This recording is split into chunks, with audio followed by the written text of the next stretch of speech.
Fine. Yes okay. Yes yes okay, so या gender issues जब भी हम सोचते हैं तो क्या आता है हमारे दिमाग में कि इक्वल राइट्स नहीं मिल रहे मेन और वुमेन को, है ना? या तो राइट। यही है जेंडर इश्यूज। लेकिन जेंडर इश्यूज में हमारा पहले,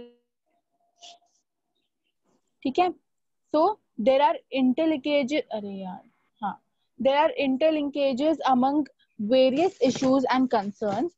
One of the most important linkage is between poverty and underdevelopment and women. तो अब हम क्या पढ़ेंगे कि poverty मतलब गरीबी, अंडर डेवलपमेंट मतलब अच्छे से डेवलप ना होना, और वुमेन के बीच में क्या लिंक है, ठीक है? So majority of women in different parts of the world are poor owing to cultural norms and values, gender division of assets and property, and unequal power equations between men and women. So majority,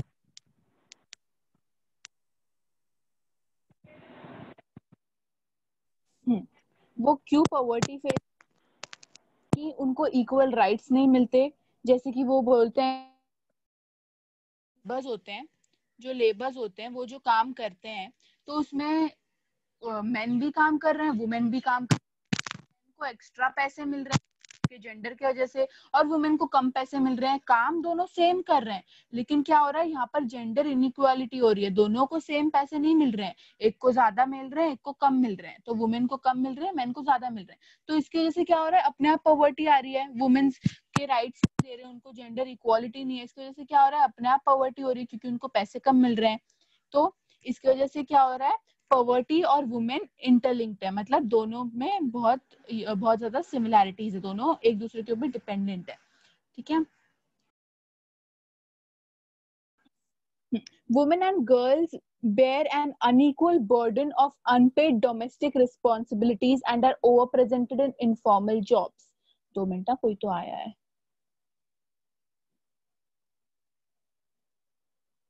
हाँ, okay, तो अभी अतुल और आविष्कार आए हैं, I guess. हाँ, okay, ठीक है। तो फिर वुमेन और गर्ल्स, जो वुमेन और लड़कियां हैं, उनको क्या, उनको अनइक्वल बर्डन, मतलब जैसे कि मैंने बताया कि मेंस को ज्यादा पैसे मिलते हैं, वुमेन्स को कम मिल रहे हैं, क्यों? बल्कि वुमेन्स भी सेम काम कर रही है जैसा वो कर रहे हैं, ऐसा नहीं कि मेन सबसे उनसे ज्यादा काम कर रहे तो उनको ज्यादा मिल रहे हैं, ऐसा नहीं है, दोनों इक्वल काम कर रहे हैं, फिर भी उनको पे नहीं कर रहे हैं उतना, ठीक है? और उनको over represented in informal jobs, मतलब जॉब्स जो फॉर्मल नहीं है, जो राइट नहीं है, जो इनफॉर्मल जॉब्स है, उनमें भी वुमेन्स को बहुत ज्यादा ओवर रिप्रेजेंट, ज्यादा ही कुछ दे रहे हैं, ठीक है? So the world witnessed rise of feminist movements in early 19th century. तो जब जो early 19th century था, तभी क्या हुआ, तभी वर्ल्ड को ये रियलाइज हुआ, उन्हें विटनेस किया कि फेमिनिज्म की कितनी जरूरत है, और तभी अर्ली 19th सेंचुरी में क्या हुआ, राइज ऑफ फेमिनिस्ट मूवमेंट्स, मतलब बहुत सारे फेमिनिस्ट मूवमेंट्स जो वुमेन के फेवर में हो वो ज्यादा आने लगे। Since then social, political and economic rights of women were constantly asserted, और तब से जब से ये सारे फेमिनिस्ट मूवमेंट स्टार्ट हुए, उसके बाद से वुमेन्स के social rights, political rights and economic rights ज्यादातर ध्यान में लिए जा रहे थे। They broadly talked about gender equality, equal rights, social equality, political equality, gender justice, etc. और तभी से लोग एकदम खुल्लम खुला बात करने लग गए जेंडर इक्वालिटी के बारे में, कि कैसे वुमेन और मेन को इक्वली ट्रीट मिलना चाहिए, फिर सोशल इक्वालिटी में, पॉलिटिकल इक्वालिटी में, कि दोनों के पास वोट करने का राइट है, दोनों के पास जो मेन कर रहा है वो वुमेन को भी करने का राइट है, ऐसे करके दोनों सब लोग ऐसे बात करने लग गए। Later in the 1970s, women empowerment came to be accepted. 2 minute और दो आए हैं।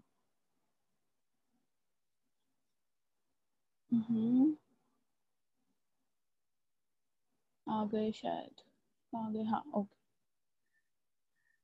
ओके, हाँ, हाँ। So later 1970s में क्या हुआ, women empowerment came to be accepted as an important concept and philosophy. तो 1970 में वुमेन एम्पावरमेंट मतलब वुमेन को अपना राइट्स देना, उनकी इक्वली उनको पैसे देना, इक्वली उनको सोशल जस्टिस देना एज कंपेयर टू मैन, दोनों को सेम इक्वली ट्रीट करना, बहुत बड़ा एक टॉपिक बन गया था 1970s में, और लोगों ने एक्सेप्ट कर लिया था वो कि हाँ women empowerment is very important. तो उन्हें एक्सेप्ट कर लिया था वो कंसेप्ट, और ये बहुत मेन कंसेप्ट बन गया था 1970s में। ठीक है, ये सबको समझा? यस यस यस ओके, ठीक है, ओके ओके, आगे बढ़ती हूँ मैं। So in global politics, gender issues started gaining importance since the 1980s. तो ये था एक जगह का बात कि 1970s में लोगों ने थोड़े थोड़े एक्सेप्ट करने लग गए कि वुमेन को हाँ एम्पावरमेंट की नीड है ऐसे करके। लेकिन ग्लोबली, मतलब पूरे दुनिया में ग्लोबली कब ये इम्पोर्टेंट कंसेप्ट बना? 1980s में।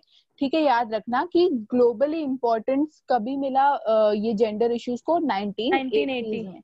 Yes, this led to the development of a gender perspective to look at the 1 world minute they politics. 1987 ना? 1980, हाँ 1980 ओके 1980s, कंटिन्यू ठीक है, yes okay. Okay This led to the development of a gender perspective to look at world politics. और इसके जैसे क्या हुआ कि लोग देखने लग गए कि हाँ जेंडर इक्वालिटी कितनी इंपॉर्टेंट है, एक पर्सपेक्टिव मिल गया कि जेंडर को कैसे देखना है, कि दोनों सेम है। वरना पहले कैसे भेदभाव करते थे, लेकिन फिर 1980s के बाद क्या हुआ, एक पर्सपेक्टिव मिल गया कि हाँ दोनों जेंडर्स को इक्वली ट्रीट करना चाहिए। Okay, it includes gender analysis, which means analysis of masculine and feminine identities is considered as important. तो जेंडर एनालिसिस उनने इंक्लूड किया। इसका मतलब मैस्कुलिन और फेमिनिन आइडेंटिटीज दोनों ही इंपॉर्टेंट कंसिडर करनी चाहिए। ऐसे नहीं कि फेमिनिन मतलब फीमेल्स को ज्यादा दर्जा दिया तो मेन को नहीं, या मेन को ज्यादा दर्जा दिया तो फीमेल को नहीं, दोनों ही नहीं, दोनों को इक्वल मिलना चाहिए। ये था पूरा कंसेप्ट इनका। Gender approach is based on the assumption that men and women understand the world in a different manner. कौन है? अच्छा ठीक है। It believes that this understanding is a product of a social or historical experiences. तो gender approach किस पे based है कि मेन और वुमेन दोनों ही वर्ल्ड को एक अलग मैनर में देखेंगे, एक अलग मैनर में जानेंगे, कि दोनों को ही इक्वल राइट्स मिलना काफी थर्ड इम्पोर्टेंट। जेंडर को इधर क्यों इग्नोर किया जाता है? क्या? थर्ड जेंडर को क्यों इग्नोर किया जाता हर है? जेंडर को? क्या आपकी आवाज अटक रही संजीव? क्यों इग्नोर किया जाता है? क्योंकि उनको ऐसा लगता है कि मेन ज्यादा हाई अथॉरिटी के साथ हैं, जबकि ऐसा नहीं है। अगर जैसे कि हम ऐसे कहते भी हैं कि नहीं आदमी को रोना नहीं चाहिए, ये वो करके, ऐसा नहीं है। ऐसा किसने बनाया? ये तो सोसाइटी ने बनाया है। आदमी रोए तो फिर उसमें कोई प्रॉब्लम थोड़ी ना है। तो ये जब मेंटालिटी चली जाएगी तो अपने आप जेंडर इक्वालिटी आ जाएगा। अभी भी हमारे यहाँ पर कितने इनइक्वालिटी है, जेंडर इनइक्वालिटी अभी भी पूरा कहाँ गया है ये? बस नहीं, थर्ड जेंडर के बारे में बात थर्ड कर रहा जेंडर, हूँ। थर्ड अच्छा जेंडर हाँ, बोले? उसको क्यों इग्नोर हाँ किया हाँ जाता है? राइट राइट, वो तो अभी भी है हमारे यहाँ पर। उसका मेंशन बुक में भी नहीं हो रहा है। Right, nice nice point. वो तो मुझे ओल्ड टाइम से अभी तक है, अभी भी चल रहा है वो सब। हाँ वो तो अभी भी चल रहा है, इग्नोर किया जाता है, बट वो गलत है, क्योंकि उसमें उनकी क्या गलती है ना, हमें समझना चाहिए। गलतियां तो हम ही कर रहे हैं ना, हम वही, जैसे लोग। हाँ मेंटालिटी सुधारनी है बस। नाइस पॉइंट, ठीक है। कहाँ गया? हाँ, so gender approach recognizes the contribution of women which were previously neglected. तो gender approach जब सब सही होने लगा तो क्या हुआ, जो women ने contribute किया था अपने मतलब काम किया था या जो किया था, उनको recognition मिल रहा है, उनको देखा जा रहा है, जो पहले उनको नहीं मिल रहा था। अभी उनको ज्यादा recognition मिल रहा है जो पहले उनको नहीं मिल रहा था। Invisible contributions of various sections of women such as domestic workers, migrant laborers, wives of diplomats, etc. are taken into consideration. तो जो लेबर, जो माइग्रेंट लेबर्स थे जो काम करते थे, या जो डोमेस्टिक वर्कर्स थे जो घर घर में जाके काम करते थे, जो या जो मेंस की जो वाइफ्स थी, उन सबके उनको सबको कंसिडरेशन में लिया जा रहा था। Along with this, it started paying attention to the problems faced by women across the world. और जब ये सब स्टार्ट हुआ तो क्या हुआ, पूरे वर्ल्ड की वुमेन को कैसा ट्रीट किया जाता है, उनके प्रॉब्लम्स कैसे होते हैं, उन सब में ज्यादा ध्यान देने लग गए। Gender inequality is a pervasive, with women lacking access to decent employment and facing gender wage gaps. तो जैसे कि मैंने बताया था स्टार्टिंग में कि जेंडर वेज गैप्स भी होते हैं कि दोनों ने सेम काम किया मेन और वुमेन ने, लेकिन मेन को ज्यादा पेमेंट मिली और वुमेन को कम मिली। क्यों? जबकि दोनों ने काम तो सेम किया है, दोनों की एनर्जी उतनी गई है, दोनों ने टाइम उतना दिया है, तो वेजेस में क्यों कम मिल रहा है, पैसे क्यों कम मिल दीदी रहे हैं उनको?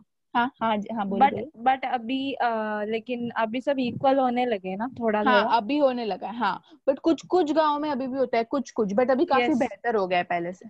बिकॉज अभी रूल्स वैसे बना दिए ना, लॉज हाँ एंड रूल्स बना दिए, हाँ, जो कि बहुत इम्पोर्टेंट था। एक्चुअली जहाँ पर डेवलपमेंट ज्यादा हो चुका है ना, वहाँ पे खत्म हो गया है, और जहाँ पर अभी डेवलपमेंट नहीं है वहाँ पर अभी चालू भी हो सही। हाँ कुछ कुछ जगहों पे है अभी भी। ठीक है, ओके। जेंडर अनइक्वालिटी ना, इनइक्वालिटी। हाँ हाँ। inequality, right? Okay, so all around the world women and girls are routinely denied access to education and health care. तो तभी क्या था, पूरे वर्ल्ड में, ऐसा नहीं कि सिर्फ इंडिया में ही है, ये वर्ल्ड में भी बहुत सारी वुमेन्स और बहुत सारी लड़कियां हैं जिनको प्रॉपर एजुकेशन नहीं मिलता है, ना हेल्थ केयर मिलता है। मतलब अगर उनको हॉस्पिटल जाना है या अच्छे से अपना इलाज कराना है तो वो भी नहीं मिलता है उसका एक्सेस, और एजुकेशन, उनको अच्छी एजुकेशन भी नहीं मिलती है, they are not well educated, they are underrepresented in economic and political decision making. उनको ज्यादा इकोनॉमिक और पॉलिटिकल डिसीजन मेकिंग में दर्जा भी नहीं दिया जाता है। मतलब समझो अगर कोई गांव है, उसमें पंचायत में समझो वोट देना है, तो कभी कभार वुमेन्स का वोट नहीं लेते हैं कि नहीं तुम्हें, तुम कौन सी हो, घर के बड़े हम हैं तो हम ही देंगे वोट, ऐसे करके। तो कभी कभार उनको नहीं दिया जाता है, उनका वो, उनका पावर छीन लिया जाता है, उनका जो पॉलिटिकल पावर है वो छीन लिया जाता है उनसे। they suffer from violence and discrimination, and क्या होता है, they suffer from violence and discrimination, तो जैसे कि उनको मारते हैं घर पे कुछ जो, यस यस, क्या बोलते हैं, फीमेल का मतलब क्या, सॉरी, क्या बोलते हैं, लेडीज का मतलब ये पावर छीन लेता है, पॉलिटिकल पावर छीन लेता है, हाँ छीन लिया जाता है। हाँ, उनका पावर छीन लेते हैं क्योंकि मेन सोचते हैं कि हाँ हमारी अथॉरिटी ज्यादा है तो हम ही मतलब लेंगे, इनको हटा जो दो। राइट उनको मिलने चाहिए वो मिलते वो नहीं। नहीं मिलते हैं। हाँ वो यस नहीं यस मिलते हैं, हाँ, जो राइट उनके, जो उनके पावर, जो उनका ह्यूमन राइट है, जो उनका बर्थ राइट है, वो भी उनको नहीं मिलता है। ठीक है, ओके। सो दे सफर, और ये होता है कुछ कुछ गांव में, बात कर रही हूँ, लेकिन ये ऑल ओवर द वर्ल्ड की बात है, पूरे वर्ल्ड में भी ऐसा होता है, ऐसा नहीं कि सिर्फ इंडिया में ही हाल है, पूरे वर्ल्ड में हाल है। ठीक है, एंड दे बहुत सफर फ्रॉम, पिछड़े हुए गांव होते हैं ना, वहाँ पे ज्यादातर होता है। हाँ वहां पर ज्यादातर होता है। किधर और किधर फिर से बोलो। एकदम मतलब जो एकदम डेवलप नहीं है, एकदम जंगली अच्छा जैसा गांव दिखता है ना, एकदम पुराने टाइम जैसा दिखता है एरिया, और जो हाँ। ज्यादा, जो मैन अनडेवलप्ड ज्यादा, एरियाज में होता है। हाँ, जो मैन ज्यादा एजुकेटेड भी नहीं है, जिनको पता भी नहीं है, जो एकदम कहते हैं ना अनपढ़ टाइप से, उनके साथ भी होता है। इलिटरेट। वो भी ऐसे, हाँ इलिटरेट, वो भी ऐसे करते हैं। तो आजकल के लोग जो पढ़े लिखे होते हैं ना, हाँ वो क्या बोलते हैं, वो अभी समझते हैं, और जो पहले के पढ़े लिखे नहीं थे तो उन्होंने मतलब अपने रेगुलेशन से साथ से चलते थे, हाँ पढ़ाई की लिखाई को हाँ, जानते ही वो नहीं खुद थे, का ही रूल्स इसलिए बनाते हैं। उनका ही कानून चलता हाँ वो था। खुद के कानून बनाते हैं, उनको लगता है उन्हीं का कानून सही है। ठीक है, तो ये भी होता है। तो और इसकी बट वजह से वो क्या जो होता है, होते हैं ना, क्या बोलते हैं, मतलब जो इलिटरेट होते हैं वो, मतलब कुछ कुछ लोग समझते हैं बट कुछ कुछ ज्यादातर लोग लोग नहीं समझते हैं, समझते हाँ, हैं। हाँ, ज्यादातर लोग नहीं जो समझते, हाँ, जिन्होंने ज्यादा अर्बनाइजेशन वगैरह देखा होता है ना, राइट, तो हाँ, उनको वेरी नाइस। समझ में आता है। हाँ इसलिए, लेकिन एजुकेशन इसलिए इज वेरी इंपॉर्टेंट, एजुकेशन बहुत इंपॉर्टेंट है। ठीक है, क्योंकि अब ये यस। खुद के कानून बनाते हैं और फिर ये क्या करते हैं, घर पे जाके बीवी को मारते हैं, जो कि वॉयलेंस हुआ है ना, मारते हैं बीवी को, मारपीट करते हैं, अपना कहीं और का गुस्सा अपनी बीवी पे निकालते हैं, क्योंकि उनके लिए तो खिलौना है बीवी। इसलिए क्या करते हैं, दे सफर फ्रॉम, इसलिए, या इसलिए जो उनकी वाइफ होती है, they suffer from violence and discrimination. ठीक है, so the United Nations Decade for Women began in the year 1976.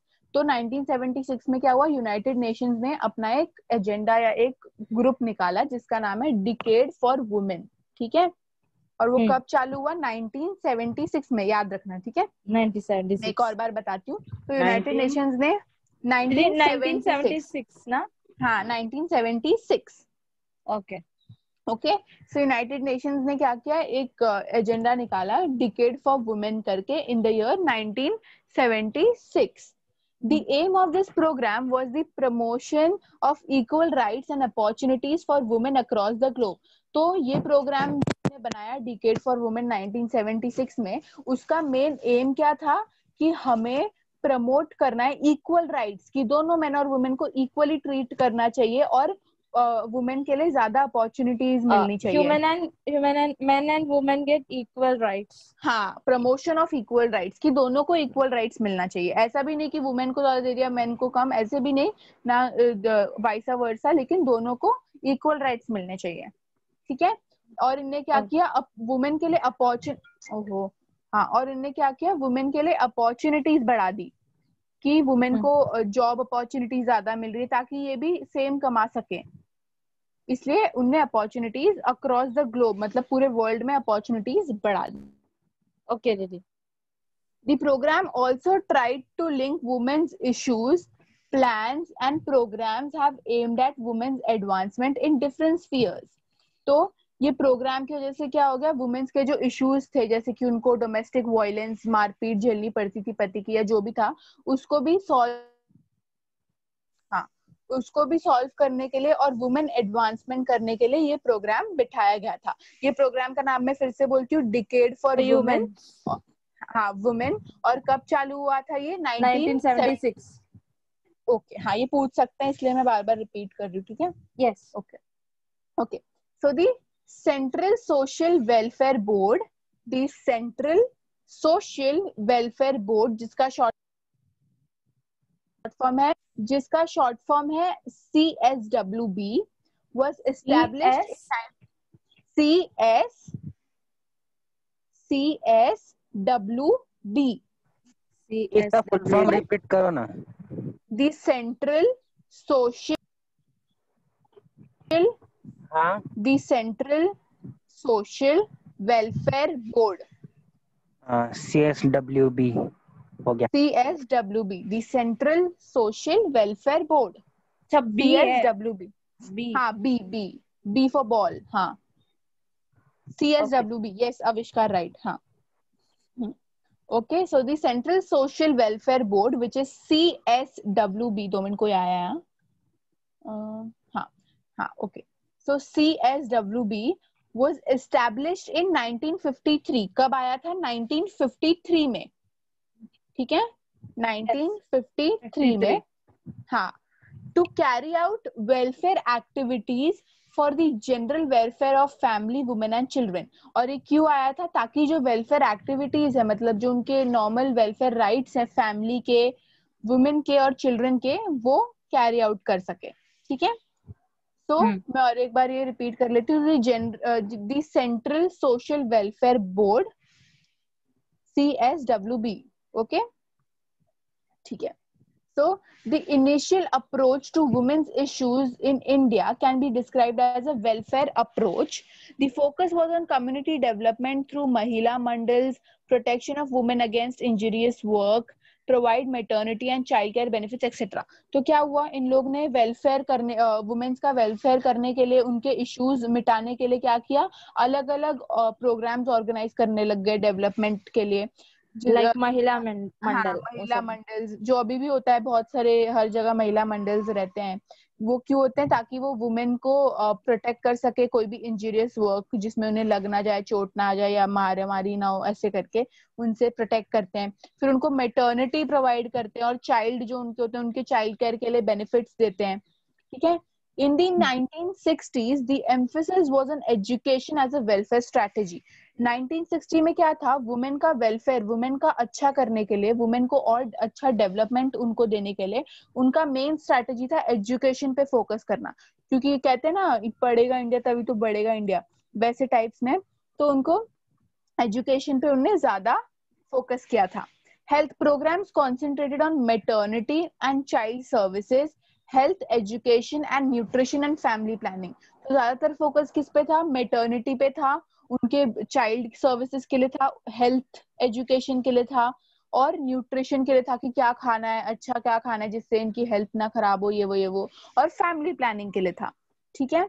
तो 1960 का अप्रोच समझा. 1960 में मेन क्या था? एजुकेशन. ठीक है. Education. In the 1970s, the approach towards women's issues shifted from welfare to development. अब 1970s में क्या हुआ, वेलफेयर से हटके डेवलपमेंट में चला गया। The 1970s was the United Nations Decade for Women, ये तो पता है, मैंने बताया Decade for Women 1970s में आया। 1976 ना? 1970s ही हुआ ना, मतलब 1976 उसका एग्जैक्ट ईयर था, ठीक है, बट 1970s में आया ऐसे उनने बोला है, ठीक है, बट 1976 ही कौन है बार बार कॉल कर रहा है, 1976 ही याद रखना, ठीक है। ओ शिट, मैं कहाँ चली गई, 2 मिनट,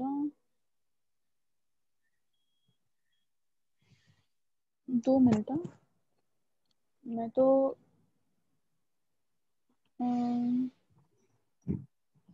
2 सेकेंड मेरा, ओहो मैं तो काफी, अच्छा ठीक है कोई बात नहीं, ठीक है चलो, हाँ मिल गई, okay. So the report of the committee on the status of women in the India titled Towards Equality talked of rights and status of women in the context of changing social and economic conditions in India.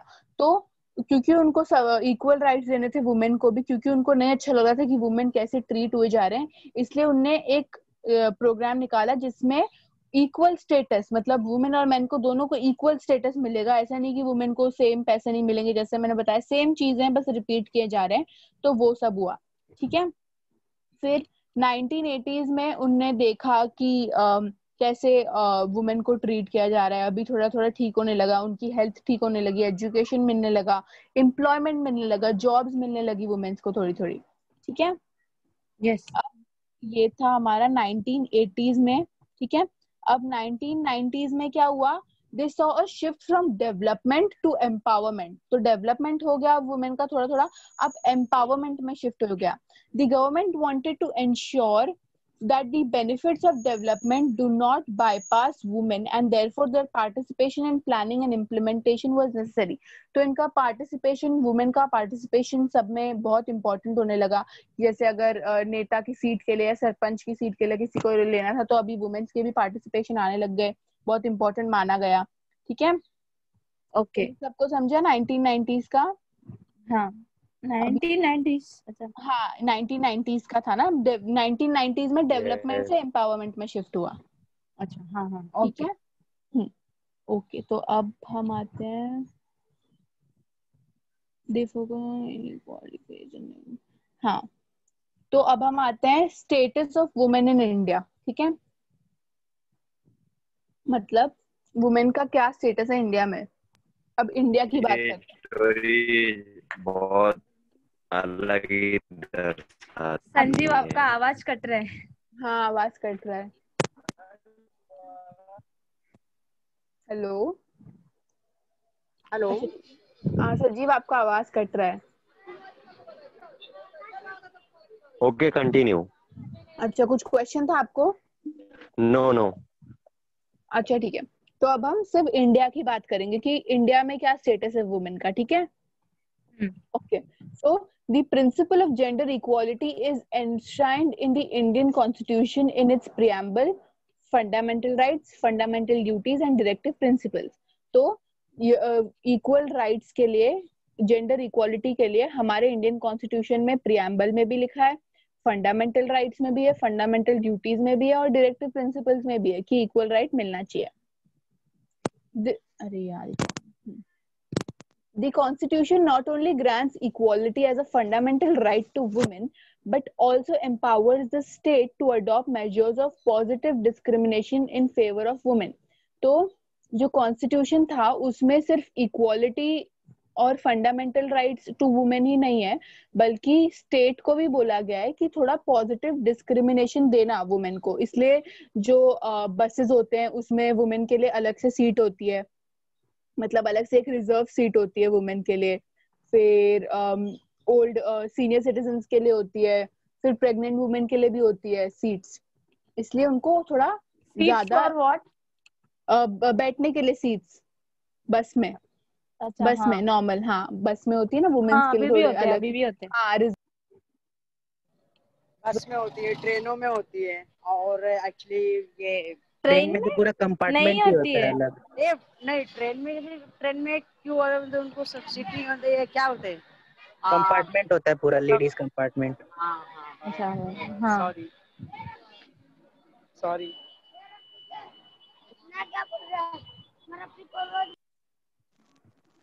ठीक है, पर हम यहाँ पर women की बात करें, ठीक है। हम्म। सो आ गया, हाँ। So despite this women continue to face discrimination. अब इतना सब किया उनके लिए, बस में अलग से रिजर्व सीट्स भी रखी, उनको कितना अलग अलग भी किया, फिर भी वुमेन को डिस्क्रिमिनेशन सहना पड़ता ही है कि उनको अलग अलग ट्रीट कर रहे हैं, ऐसा अभी भी होता है, जैसे हमने बोला। Some of the important gender related issues in the Indian context are as follows. तो अभी सबसे मेन इम्पोर्टेंट कुछ मेन जेंडर रिलेटेड इश्यूज क्या है, अबे यार, हाँ, कुछ मेन जेंडर रिलेटेड इश्यूज क्या है। पहला है इकोनॉमिक इनइक्वालिटी, ठीक है। पहला है इकोनॉमिक इनइक्वालिटी, मतलब इकोनॉमिकली कैसे उनको इनइक्वालिटी सहनी पड़ रही है।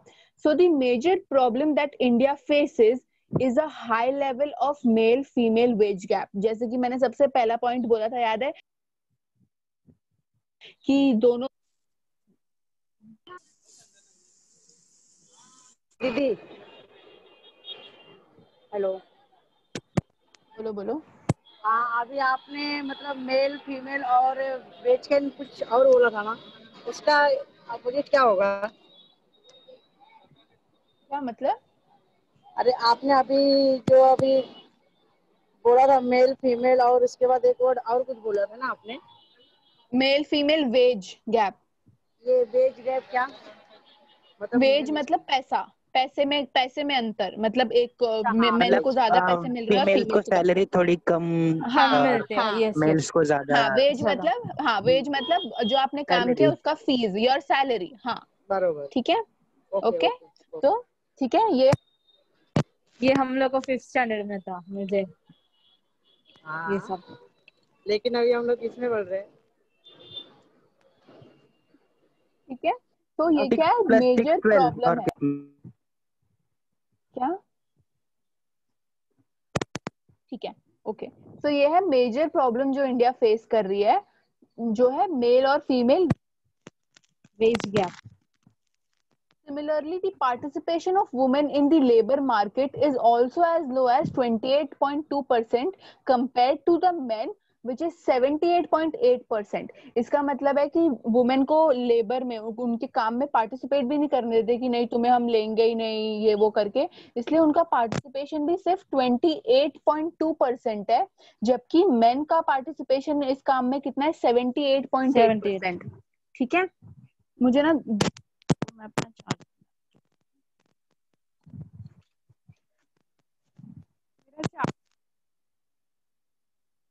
आपका आवाज ब्रेक हो रहा है दीदी। Your voice is break. या your voice is breaking. Yes. Hello. Breaking नहीं, ब्रेक। लाइक अभी ब्रेकिंग मतलब पूरा हो रहा है, पता है? अभी आ रही है मेरी आवाज? हाँ जी, हाँ, अभी आ Yes. रही है। यस। इकोनॉमिक इनइक्वालिटी, ये सबको समझा, इकोनॉमिक इनइक्वालिटी यस। यस। कि कैसे मेल और फीमेल के सैलरी में गैप होता है और कैसे उनको लेबर में पार्टिसिपेट नहीं करने देते But उनका। now in India, equal pay for equal work, ना? हाँ, ये इंडिया की बात हो रही है, अभी भी होता है कहीं ना कहीं, इंडिया की बात हो रही है। Okay, okay. ठीक अभी है, तक नहीं, अभी तक होता है सब। कहीं ना कहीं होता है, कोई कोई विलेजेस में, कोई कोई छोटे छोटे जगहों पे होता है, जैसे गांव है ना छोटे छोटे, उधर अभी होता है अभी भी। पूरे तरीके से क्लियर नहीं हुआ है। हाँ, क्लियर नहीं हुआ है अभी तक पूरी तरीके से, अभी भी होता है कहीं ना कहीं। तो ये था हमारा इकोनॉमिक इनइक्वालिटी, सबको समझा? यस। ओके। अब सेकंड क्या है important issue, trafficking and exploitation. ठीक है, जो कि बहुत ही इंपॉर्टेंट है, trafficking and exploitation. A 2013 UN Office on Drug and Crime report highlighted that women from India were trafficked for forced marriage. तो जैसे कि ट्रैफिकिंग होती है ना, हम सबको पता है ट्रैफिकिंग होती है, तो जैसे लोगों की कुछ कुछ वुमेन, कुछ कुछ औरतों की तो फोर्स्ड मैरिज कराते हैं, उनको नई शादी करनी होती फिर भी कराते हैं उनकी शादी, उनकी ट्रैफिकिंग भी होती है। They are often They are often exploited, denied basic rights, duplicated as maids and eventually abandoned. तो क्या होता है, उनको इधर से उधर भेजते हैं बिना उनके परमिशन की, इधर से उधर उनको मेड बना देते हैं, या तो कभी किडनैप करके मेड बना देते हैं अपने घर पे, या उनको उनके बेसिक राइट्स नहीं देते हैं और फिर उनका एक्सप्लॉयटेशन होता है, ये सब होता है। तो ये हमारा ट्रैफिकिंग एंड एक्सप्लॉयटेशन, ठीक है। तो ये तो आप लोग अगर नॉर्मल क्राइम पेट्रोल या सावधान इंडिया देखते होगे तो इसमें तो बहुत दिखाते हैं ये सब ट्रैफिकिंग एंड एक्सप्लॉयटेशन। यस तो हाँ पहले देखता था मैं 8th और 9th में बहुत देखता था ना, मैं तो अभी भी देखती हूँ। ठीक है, तो ये समझा सबको ट्रैफिकिंग एंड एक्सप्लॉयटेशन। हाँ ठीक है, अब हम आते हैं थर्ड पॉइंट पे, थर्ड इशू पे, जो कि है लिटरेसी रेट। ठीक है, the literacy rate of women in India is low as compare to men. मतलब वुमेन, एजुकेटेड वुमेन जो है वो काफी कम है कंपेयर टू मेन। मतलब हमारे इंडिया में एजुकेशन ज्यादातर मेन को दिया गया है और वुमेन को नहीं। ठीक है, as per the census report 2011 the male literacy rate is 82.14%। तो मेल के 14%, whereas female literacy rate is 65.46%। तो मेल की कंपैरेटिवली फीमेल की लिटरेसी, फीमेल की एजुकेशन काफी लो है। ठीक है, मेल की कितनी है 82.14%। आपकी ज्यादा है। हाँ आपकी ज्यादा है, हमारी कम है। अरे नहीं दीदी फिर से बोलो परसेंटेज। हाँ मैं बोलती हूँ। मतलब लिटरेसी में मेल्स के परसेंटेज ज्यादा है, मतलब नहीं वैसा वो समझा, इंडिया वो में। समझा, मेरे को तो ये मेल चाहिए, नंबर लिटरेसी, चाहिए। हाँ male literacy rate is 82.14%। Male लेकिन क्या 82.40 इसकी आ रहे हाँ and female 82.14। 1 मिनट भाई। Female is 65.46। 65.46 46 46 हाँ 46 ओके 46। हाँ, तो ये था हमारा लिटरेसी रेट। ठीक है, सबको समझा लिटरेसी Yes. रेट? ओके, तो अब हम आते हैं हमारे फोर्थ इशू पे, जो कि है पॉलिटिकल रिप्रेजेंटेशन। ठीक है, मतलब कितना इनको पॉलिटिक्स में कितना रिप्रेजेंटेशन मिलता है वुमेन को। पहले तो ऐसा होता था कि नहीं औरतें तो बन ही नहीं सकती सरपंच, या औरतें तो कभी नेता बन ही नहीं सकती। लेकिन अब क्या, अब तो काफी ब्रॉड हो गया सिस्टम, अब तो काफी ज्यादा पॉलिटिकल पार्टीज में औरतें रहती हैं, है ना। So the low percentage of women in parliament and state assemblies has been one of the problems since independence। तो जब इंडिपेंडेंस हुआ था, इंडिपेंडेंस के बाद भी हमारे जैसे पार्लियामेंट में और हमारे स्टेट असेंबलीज में वुमेन का कंपैरेटिवली मेन से कंपेयर्ड वुमेन कम होती थी। मतलब औरतें आदमियों से कम होती थी पार्लियामेंट और स्टेट असेंबलीज में।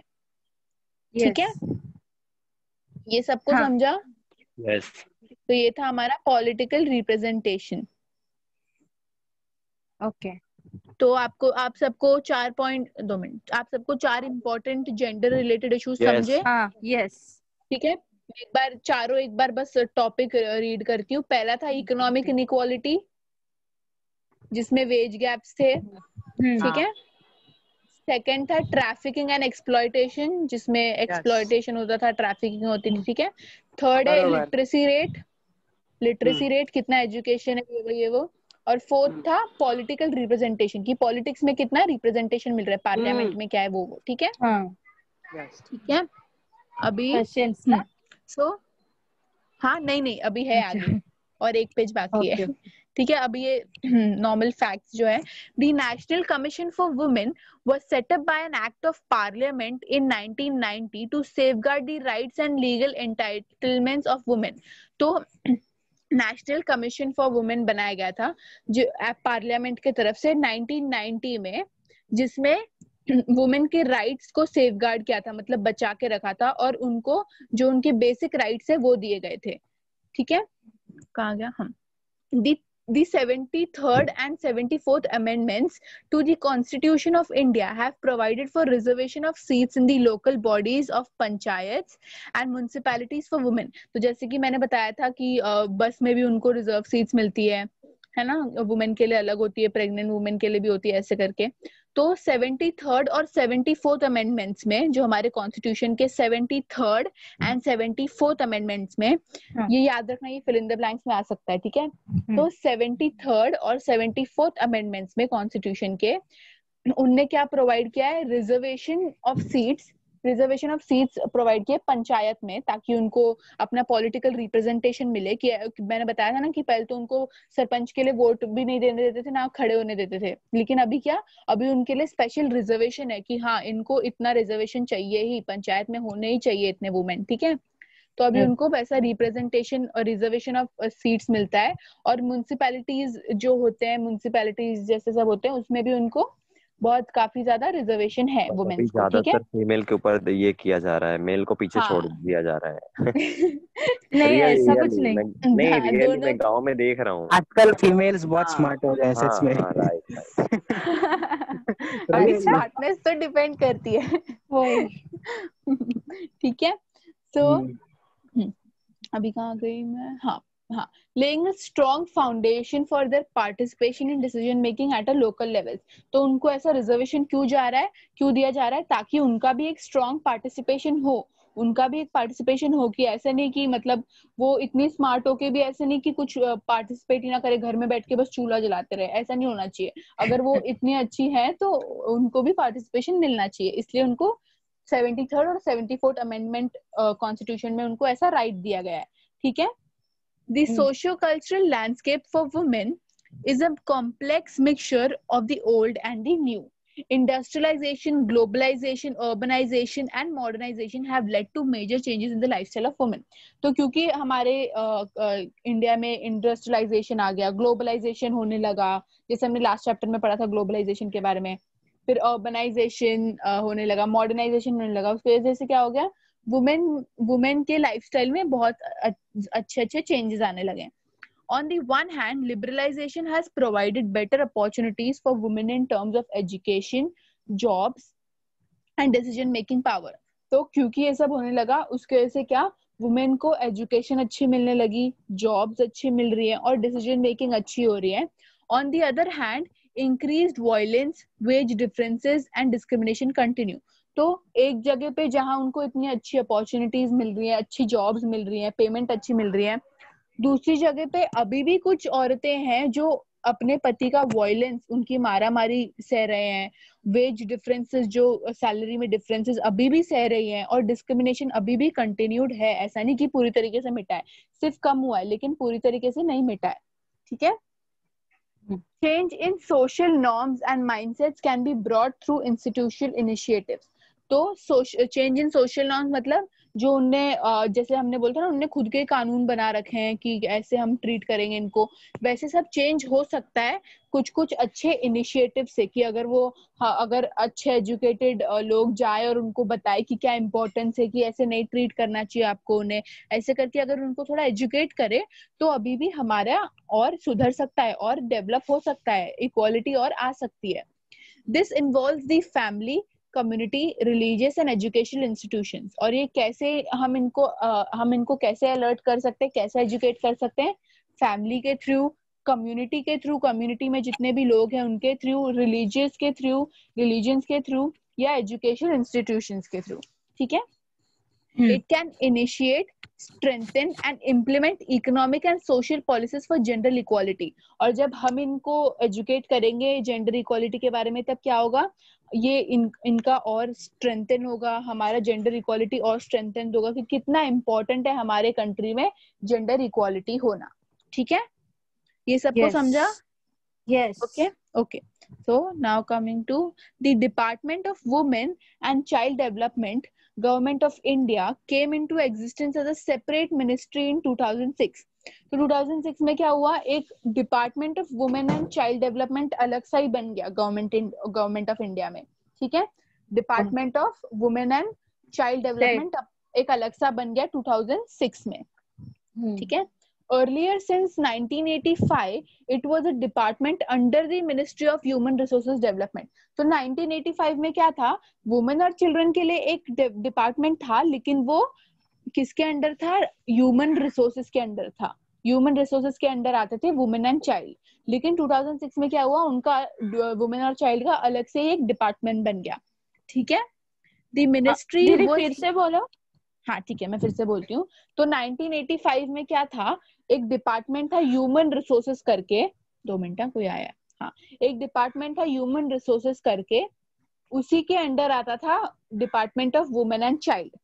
दीदी समझे? Department of women and child 2006 में हुआ ना, तो हाँ देखो मैं आपको एक बार समझाती हूँ। 1985 में क्या था, एक डिपार्टमेंट ऑफ ह्यूमन रिसोर्सेज था, मिनिस्ट्री ऑफ ह्यूमन रिसोर्सेज था, उसके हाँ। अंदर आता था वुमेन एंड चाइल्ड के बारे में, ठीक है, ओके ओके 1985 में। लेकिन 2006 में क्या हुआ, अलग से ही वुमेन और चाइल्ड के लिए डिपार्टमेंट बन गया, अब वो उसके अंडर नहीं आता, अब अलग से ही उनका डिपार्टमेंट है, ठीक है, समझा? हाँ यस ठीक है, ओके ठीक है। So the ministry was constituted with the prime intention of addressing gaps in state action for women and children and to create gender equitable and child centered legislation, policies and programs. तो ये जो department of women and child 2006 में बना, उनका main M क्या था कि वो जेंडर इक्वालिटी मेंटेन करे, चिल्ड्रन के लिए भी और वुमेन्स के लिए भी, चिल्ड्रन के लिए भी, जैसे लेबर जो उनको जैसे 14 साल से छोटे बच्चों को काम करना अलाउड नहीं है ऐसे फैक्ट्रीज में, तो उनके लिए भी राइट्स बनने लगे। और फिर ये सब किसके अंडर हुआ, department of women and child development के अंडर हुआ। अच्छा ठीक है, हाँ okay The ministry aims at achieving empowerment of women living with dignity and contributing as equal partners in development in an environment free from violence and discrimination. और इनका क्या M था कि दोनों को, मेन और वुमेन को इक्वल पार्टिसिपेशन मिलना चाहिए, और ताकि वुमेन को वायलेंस ना सहना पड़े, मारा मारी ना सहना पड़े मेंस की, और ताकि डिस्क्रिमिनेशन खत्म हो जाए, ठीक है। The ministry has prepared the national policy for the empowerment of women and the draft of the national policy for women that seeks to articulate a vision for empowerment of women. तो ये same है, ministry ने बहुत सारे programmes भी किए हैं, जैसे कि national policy for the empowerment of women और draft of the national policy for women, ऐसे करके, ताकि वुमेन को ज्यादा दर्जा मिले, ताकि जो वो जो उनका डिस्क्रिमिनेशन होता था वो बंद हो जाए, ठीक है। Various important legislations are passed by the Indian legislature in recent years. These include the Protection of Women from Domestic Violence Act 2005. तो क्या हुआ है, बहुत सारे legislations पास किए गए हैं इंडियन लेजिस्लेचर में, जिसमें से एक क्या है, protection of women from domestic violence, जो उनके साथ डोमेस्टिक वायलेंस होता है, जो पति समझते हैं कि ये तो खिलौना है, इनको मारो, ऐसे करके उनसे प्रोटेक्शन मिलेगा। और ये एक्ट कब पास हुआ था, 2005 में। So the protection of women from domestic violence act कब पास हुआ था, 2005 में, ठीक है। ये आ सकता है मल्टीपल चॉइस में या फिल इन द ब्लैंक्स में। So the protection of women from domestic violence act 2005। Then the sexual harassment of women at the workplace, मतलब होता है कि कुछ लोग, कुछ औरतें जब काम करने जाती है उधर भी उनको सेक्सुअली हरास किया जाता है, जैसे कि मैंने बोला कि इतना देखा हुआ क्राइम पेट्रोल ये सब में होता है कि जब वो काम करने जाती है उधर भी सेक्सुअली हरास होती है, मतलब वो जबरदस्ती करने का, जबरदस्ती, हाँ, उनके बिना उनके कंसेंट के, उनको नहीं करना फिर भी उनको बहुत फोर्स किया जाता है, सेक्सुअली हरास किया जाता है, ठीक है। So the sexual harassment of women at a work place act 2013 में हुआ था, ठीक है। एक्ट कब पास हुआ था, 2013 में, जिसमें क्या था, प्रिवेंट किया था कि ऐसा सेक्सुअल हरासमेंट नहीं होगा, फिर प्रोहिबिशन था, ये सब उनको कब पास हुआ था, 2013 में। देन मुस्लिम वुमेन एक्ट 2019, मतलब 2030 और 2019 नहीं, हेलो, आवाज ब्रेक हो रही है।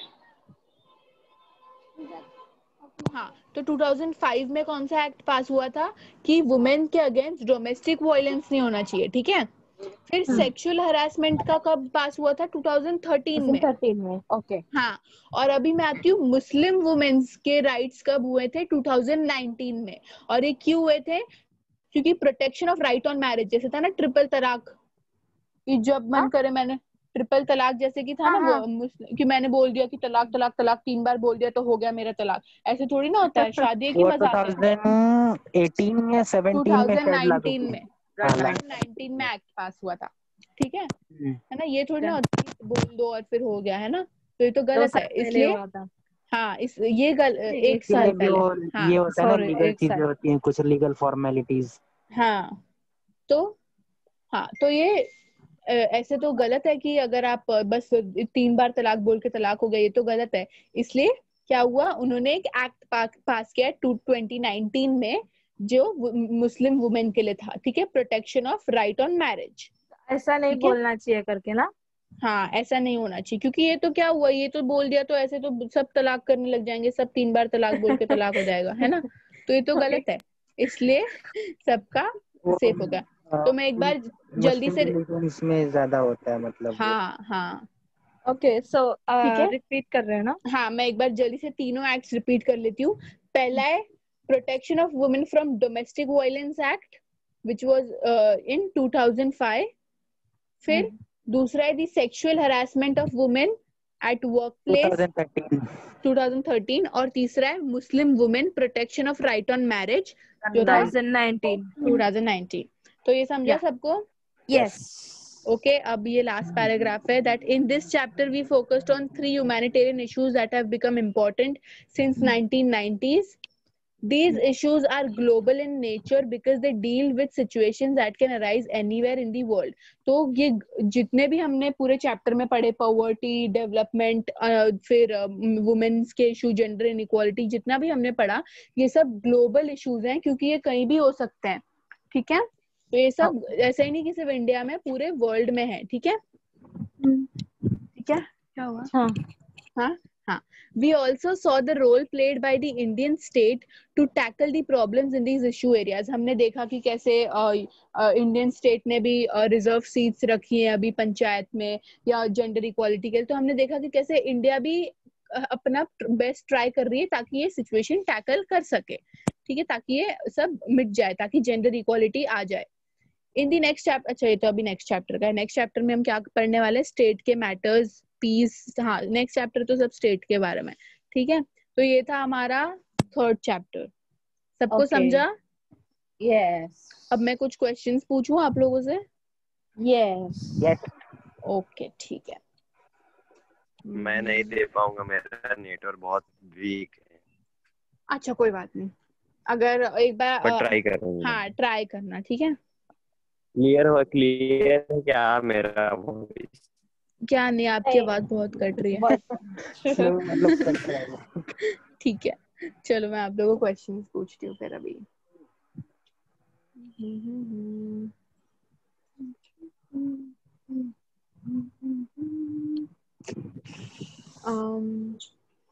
इसी पूछना। हाँ इजी पूछूंगी, ठीक है? तो ओके ठीक है, हार्ड का जवाब कौन देगा? ठीक है। अगर आप लोग को नहीं भी आया तो फिर मैं आप लोग को आंसर बताऊंगी ताकि आप लोग मैं दूंगा। ठीक है? ठीक है, ओके ओके ठीक है। तो मैं अब मैं एक काम करूंगी, मैं ना अभी आप लोग हो ना, तो मैं आप लोग को, क्योंकि आप लोग सब साथ में बोलते हो तो मुझे समझना नहीं किसको समझाया किसको नहीं, तो मैं सबको एक एक करके सबका नाम लूंगी, वो मुझे बोलना, फिर मैं एंड में बताऊंगी राइट आंसर क्या है। अच्छा, मतलब चांस बाय चांस। हाँ ठीक है, तो फिर डील और एंड में मुझे पूछो। ठीक है, तो मैं एंड में मतलब सबके आंसर करने के बाद बताऊंगी क्या राइट आंसर है। One by one. One by one. 1 by 1 मैं जिसका नाम लूंगी वही बोलना, ठीक है? या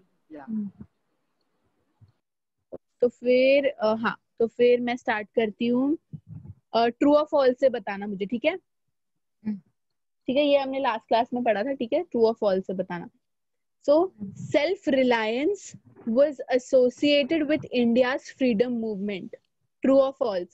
Self-reliance was associated with India's freedom movement. पहले मुझे निर्भय आप आंसर करो, ट्रू या false? True. Okay Sanjeev, Sanjeev yes. आप बोलो ट्रू या false? True. Okay Preeti? True. Okay Atul?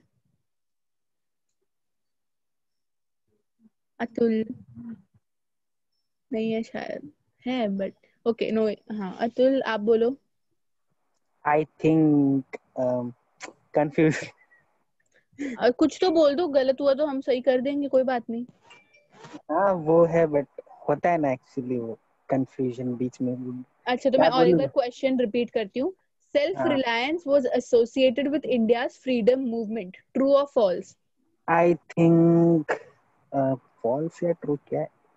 True. आप ओके ठीक है। सुमित? सर राइट आंसर क्या है? रुको सबको बोल दें फिर मैं आपसे पूछती हूँ। सुमित? ओके। सुमित नहीं है दिख तो रहे बट शायद नहीं है। अच्छा ओके। संकेत? ट्रू। ओके तो आप सबने नहीं है। ट्रू बोला है और राइट आंसर ट्रू है। ये क्योंकि सेल्फ रिलायंस जैसे मैंने बताया, जैसे मोदी जी ने बोला आत्मनिर्भर, ठीक है। हाँ मेरे को हाँ याद इसलिए आया हेलो था। हेलो दीदी, आंसर राइट है? हाँ राइट है। ओके। ट्रू है, फॉल्स नहीं हाँ है। ट्रू है, हाँ ट्रू ट्रू है। मैंने बोला था भाई। सबने ट्रू बोला था, आप सबने ट्रू बोला था, यस। ठीक है। तो सेल्फ रिलायंस जब भी सेल्फ रिलायंस आता है ना, तो उसका मतलब, सेल्फ रिलायंस का मतलब ही क्या होता है? आत्मनिर्भर बनना, याद रखना, ठीक है। हाँ सेल्फ रिलायंस जहाँ भी दिखे आत्मनिर्भर बनना। और हमारे फ्रीडम के लिए हमने क्या किया था? फ्रीडम के लिए हम आत्मनिर्भर बनते, हमने स्वदेशी हमने बॉयकॉट किया था। हाँ तो इसलिए self reliance was associated with India's freedom movement, which is true. Okay. दीदी, हाँ, अभी जो चाइना ये के साथ तो हमारा हो रहा है उससे दीदी याद रहेगा। हाँ दीदी हाँ ये तो ना ट्रू और फॉल्स में है ना, ट्रू है, ट्रू हो या फॉल्स हो, इसमें we have to write reason. So अगर ट्रू है तो रीजन ये सब लिखूं ना? यस यस, एब्सोल्युटली अगर राइट, ट्रू है बरोबर। तो यस। हाँ तो अगर ट्रू है तो लिखना है कि yes it is true because हमारे फ्रीडम के वी वक्त हैव क्या टू क्या था। Right point wise. हाँ तो मैं पॉइंट वाइज लिखना है ना, तो मैं आप लोग को एक लिख के भेजूंगी, वो आप लोग देखना एक बार, ठीक है। मैं आप और एक बार हम नेक्स्ट क्लास में डिस्कस भी कर लेंगे, मैं एक बार ओके। इस पे नोट्स बना दूंगी, ठीक है। ओके। ठीक है दीदी और एक अगर नोट्स बना रहे ना तो मैं हाँ भी लिखूंगी तो इजी हाँ लगेगा, आपका पॉइंट्स है ना तो बहुत अच्छा लगेगा फिर अच्छा ठीक है लर्न नोट। करने के लिए। हाँ मैं इजी बना के दूंगी आप लोग को, ठीक है। या दीदी, ओके ओके। ठीक है और मैं और एक ट्रू और इजी फॉल्स पूछ। नहीं, हार्ड इजी सब बनाना है, क्योंकि एग्जाम में प्रॉब्लम नहीं होनी चाहिए। हाँ वैसे नहीं ही बनाऊंगी मतलब कि एग्जाम में वैसे ही प्रॉब्लम ना हो। बनाऊंगी बट कुछ प्रॉब्लम ना है इसलिए। बाय हम्म। हार्ट और अंडरस्टैंडिंग में प्रॉब्लम ना हो, वैसे बोल रहे हैं वही हाँ थी मतलब। Yes yes. अब मैं और एक क्वेश्चन पूछती हूँ, ठीक है। हाँ ओके।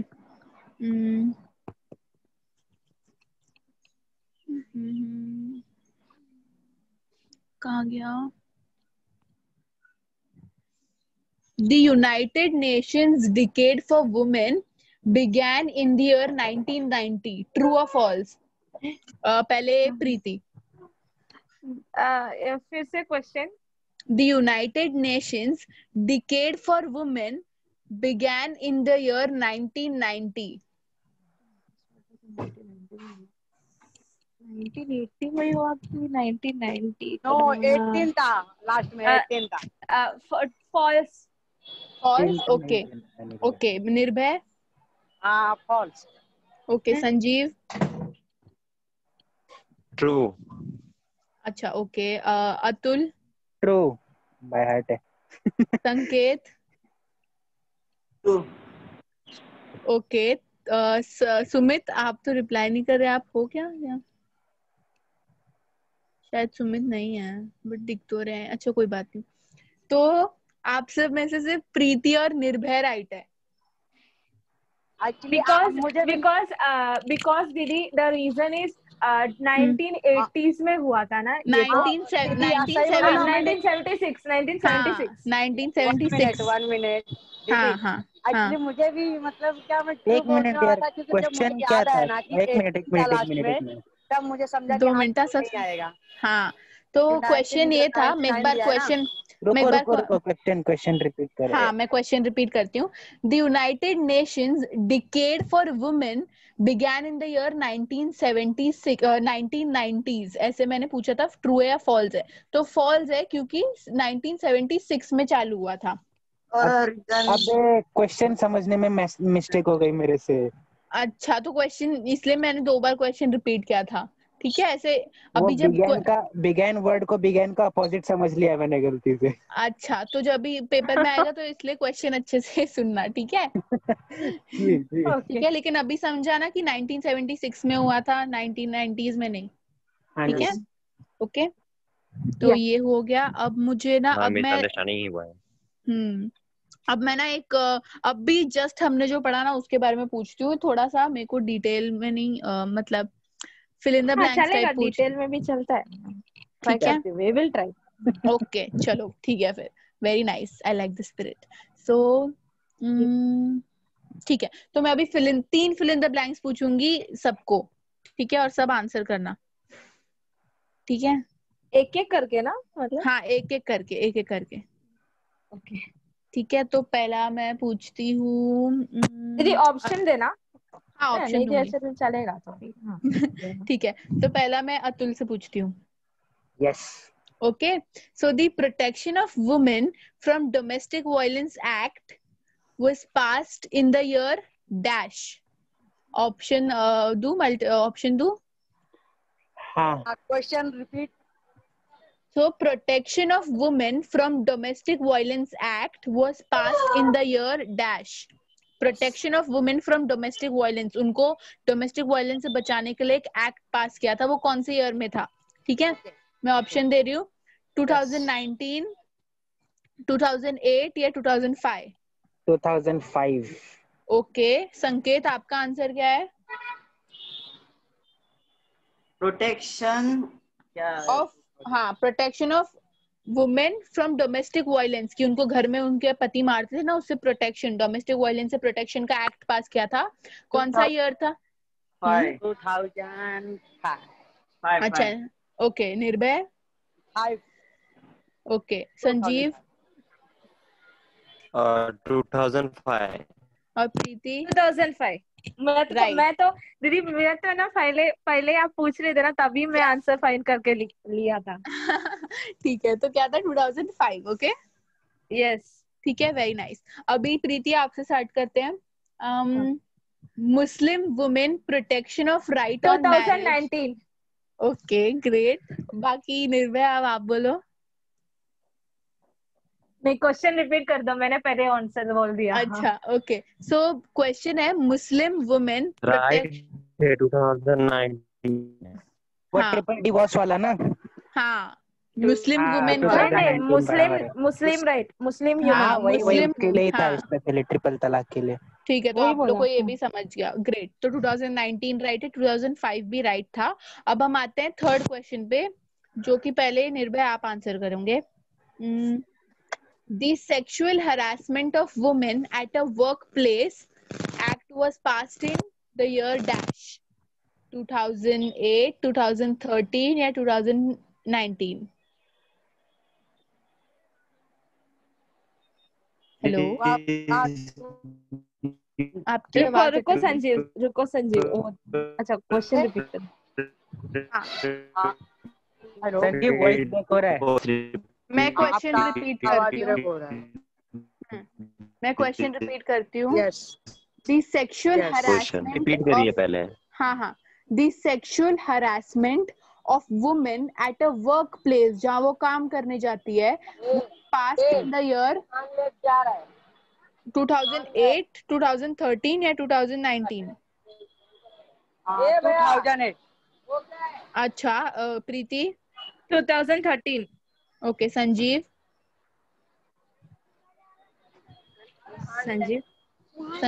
आप बताइए इसका answer. He is muted. Hello, हाँ, आप बताइए इसका आंसर। 2008। ओके, अतुल, 2013। ओके, संकेत, एक मिनट ना, 2013 आई थिंक। क्या? अरे 2000। ऑप्शन में नहीं है 19। अरे क्या? 19 बोला, मैं 2013 बोला। अच्छा ठीक है, तो Sanket, Atul and Preeti are right, it's 2013, ठीक है? Yes. क्योंकि 2008 में कुछ नहीं हुआ है, यहाँ पर सिर्फ 2005 में था डोमेस्टिक वायलेंस, 2013 में था सेक्सुअल हरासमेंट वाला जो मैंने अभी पूछा, ठीक है? और 2019 में क्या था? मुस्लिम वाला, ट्रिपल तलाक वाला, ठीक है? तो 2013 इज द राइट आंसर। तो ये सबको Sorry. समझा तीनों? No Yes. इश्यूज, बस याद रखना, ठीक है? Yes, दीदी। ओके अभी वो तला वाला अभी थोड़ा ट्विस्टेड अभी करना। थोड़ा ट्विस्टेड पूछूं।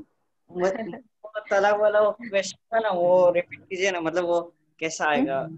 अच्छा, ट्रिपल तलाक वाला ऐसे आ सकता है कि the act of Muslim women protection of right on marriage was passed in the year dash, ऐसे करके पूछ सकते हैं। डैश में आपको लिखना है 2019, ओके ठीक है?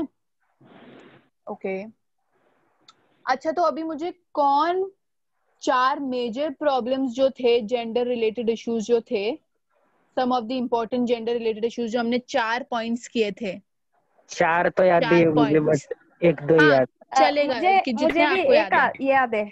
ठीक है प्रीति, आप स्टार्ट करो। Economic equality. हाँ इनइक्वालिटी। हाँ वही मुझे याद है। हाँ हाँ हाँ ठीक है, ओके कोई बात नहीं। और कोई याद है? इकोनॉमिक इनइक्वालिटी राइट है, किसी को और कोई याद है? डोमेस्टिक वायलेंस का कुछ था ना वो। डोमेस्टिक वायलेंस नहीं, वो था ट्रैफिकिंग एंड एक्सप्लॉयटेशन। हाँ वो ठीक है हाँ। अभी थर्ड को याद है? थर्ड बहुत इजी है, एजुकेशन के related, literacy rate. Yes literacy rate हाँ। और पॉलिटिक्स का कुछ था ना, फोर्थ और वाला। फोर्थ था पॉलिटिकल रिप्रेजेंटेशन।